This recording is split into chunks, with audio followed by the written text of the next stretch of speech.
there are heroes among us and people who have survived the most horrific situations and ended up changing the lives of others. Our next guest is one of us. In the book 12 Tins, Donna Mae DePola documents her tortured childhood at the hands of her father and road to recovery despite him. She is joining us today with her story. Welcome, Donna. Welcome, Donna. Thank you. Thanks for joining us. Now, your story is at both times horrible and inspiring. Let's start at the beginning. 4 years old. 4 years old, I was molested by my father from age 4 till about 16. At 4, as I didn't really realize it, I did realize it at 5 when I was looking out the window and my mother was being taken away to a hospital, and I realized that I was alone with my father, so I knew something was wrong. Mm-hmm. Wow. And as you got a little bit older, you turned to substance abuse to kind of cope with the situation. Is that correct? Yes, substance abuse at age 8. I started using drugs at age 8. I was a 60s person, so they say if you remember it, you weren't in it. So I did take drugs. How did that happen? How did you suddenly, did you find alcohol in the house? Did you find pills? What happened? Well, I had some pills that my mom had, and I also, my father was a big drinker. So I would take his J&B Scotch at the time and fill it with water, because he would actually know exactly where he left it. So I'd fill it with water to that line, and I would drink. And I knew if I had a drink, I would feel better about what was going to happen, that I wouldn't care what happened, because I was drunk. That's pretty amazing. And Donna, sorry, and you thought incest was normal.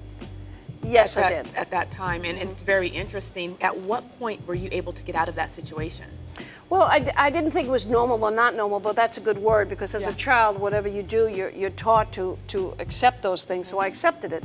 And then one time in gym class, I said to one of my fellow students, I was young, and I said, "You don't sleep with your father? You don't have sex with your father?" She said, "You know, Donna Mae, you're so funny." And I went, "Oh, yeah."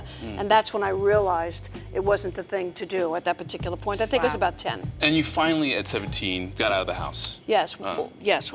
All my siblings got out of the house at 17 and 18, yes. So that's how you found safety. But then you went into the garage one day and found something much more horrific than what you even experienced.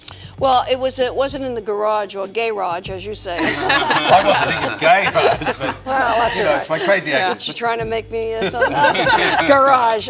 It was actually a dropped ceiling, and the dropped ceiling, we knew that we couldn't go in because my father had stuff there. So when he died, I went up there and I found gun, ammunition, and 12 movie tins. And I took them down and I brought them downstairs to the basement and hid them. At the time, I wasn't sure what they were, but in the back of my mind, I knew what they were. You watched them and... No, I didn't watch them. I waited till July. I gave them to my counselor at the time, and I held them up to the light. And I had a very big afro, so I yes, I know. I had an afro too. I had big, little white girl with a big afro. Yeah. It was very embarrassing. So I had a big afro, and I saw it on the films. And what I did is I closed them, gave them to Dr. Stendora. She looked at them and saw me. And it was revealed that your father, who was molesting you, was actually filming it at the same time. Yes. Your life has since turned around. Now you've turned your experience as a way to help others. Well, we started the Resource Training and Counseling Center. The Counseling Center just opened, but we started the Resource Training Center 15 years ago. And what we did was like a helping hand to help people. We were KSAC training. We trained people to be counselors. We did DWI, and we are the only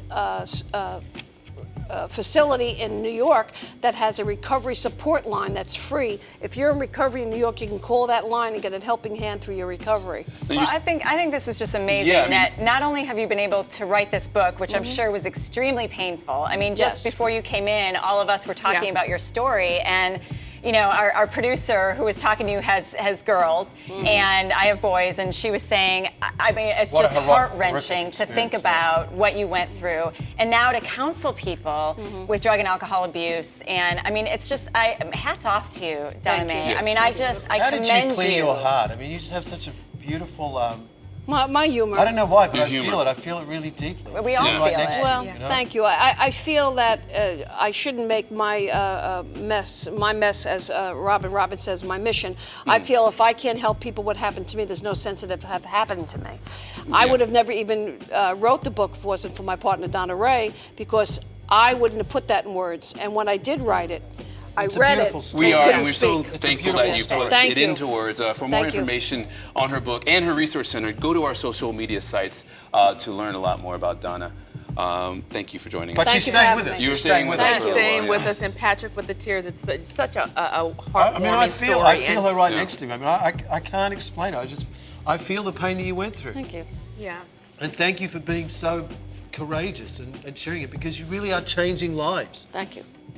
And the pain you went through is making such a big difference to helping so many other people. Thank you. Thank you.